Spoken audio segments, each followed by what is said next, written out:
है जी। ना?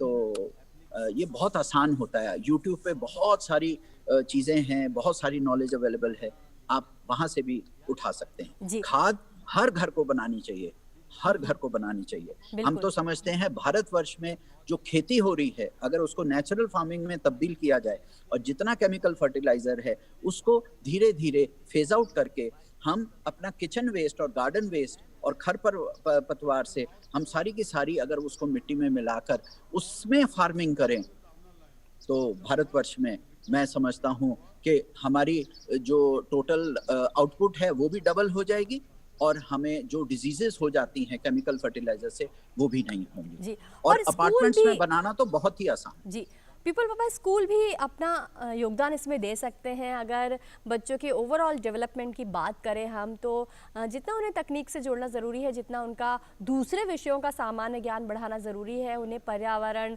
खेती किसानी, उनके देश में कौन सी फसलों की खेती होती है, कौन सी मिट्टी अच्छी है, इसके बारे में बताना भी बेहद ज़रूरी है। बहुत ज़रूरी है। मैम, आज अगर आप पीपल बाबा से बात कर रहे हैं, ये पीपल बाबा बने तो स्कूल में ही थे। हम तो चौथी कक्षा में ही खेती-बाड़ी और हमने बीज और मट्टी और पीपल के वृक्ष लगाना, नीम के वृक्ष लगाना हमने शुरू किए थे। तो स्कूल में ही होता है। जब आप बड़े हो जाते हैं ना, तो फिर दिमाग में करियर, बिज़नेस, दुकानदारी बहुत सारी चीज़ें आ जाती हैं। तो जब आप बचपन में आपका माइंड इनोसेंट होता है, बिल्कुल हमारा दिमाग भी बिल्कुल स्लेट के माफ़िक बिल्कुल कोरा कागज़ होता है, उस पे जो भी लिखा जाए। तो मैं समझता हूँ ये जो संस्कार है ना, इसको मैं हरियाली संस्कार बोलता हूँ, हरित संस्कार बोलता हूँ, ये स्कूली बच्चों में ही और उसी ऐज में डाले जाने चाहिए। जी। और हमारे साथ रचित कुमार जुड़ गए हैं सवाल के सही जवाब के साथ। देखते हैं उन्हें पता है कि नहीं। हमने आपसे जो सवाल किया था वो आपके सामने फिर से लेकर आ रहे हैं। हमने आपसे पूछा था कि इनमें से मृदा विज्ञान या मिट्टी के वैज्ञानिक अध्ययन को क्या कहते हैं। ऑप्शन आपके सामने है। और रचित, आपको क्या इसका सही जवाब पता है? हाँ। क्या सही जवाब है? ए। ए, पेडोलॉजी आपने कहा इसका सही जवाब है। अच्छा, सच सच बताइए, या आपको पता था या आपने किसी की हेल्प ली है इसमें? प, पता था। वाह, अगर आपको पता था तो ये तो सच में काबिले तारीफ है। और मिट्टी के वैज्ञानिक अध्ययन को पेडोलॉजी के नाम से जाना जाता है। ये बिल्कुल सही जवाब है आपका। रचित, कौन सी क्लास में पढ़ते हैं आप? 4।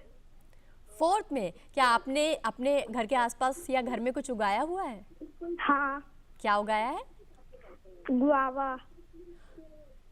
ओह, अमरूद, गुआवा आपने उगाया हुआ है। अमरूद तो बहुत आसानी से हमारे घर के आसपास लग जाता है। बहुत बहुत शुक्रिया रचित, आपने बिल्कुल सही जवाब दिया है।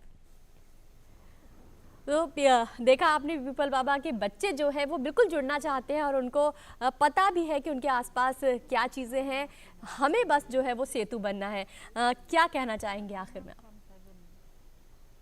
बस हम तो यही कहेंगे कि हमारा जो एजुकेशन सिस्टम है, हमारी जो सरकारें हैं लोकल, स्टेट, सेंटर, बस इस चीज़ को बहुत प्रेम पूर्वक इस चीज़ को समझें कि बच्चों में इतना पोटेंशियल है और हम कृषि प्रधान देश हैं।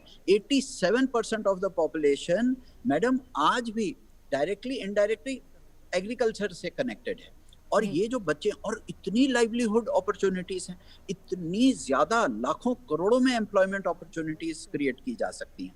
सो मैं समझता हूँ कि बच्चों को तो अब हमें एक दिन भी डिले नहीं करना चाहिए और एक एक कोई अपॉर्चुनिटी मिस नहीं करनी चाहिए सरकारों को, एजुकेशन डिपार्टमेंट को, कि किसी तरह से इन बच्चों का पोटेंशियल को पूरा हार्नेस करें।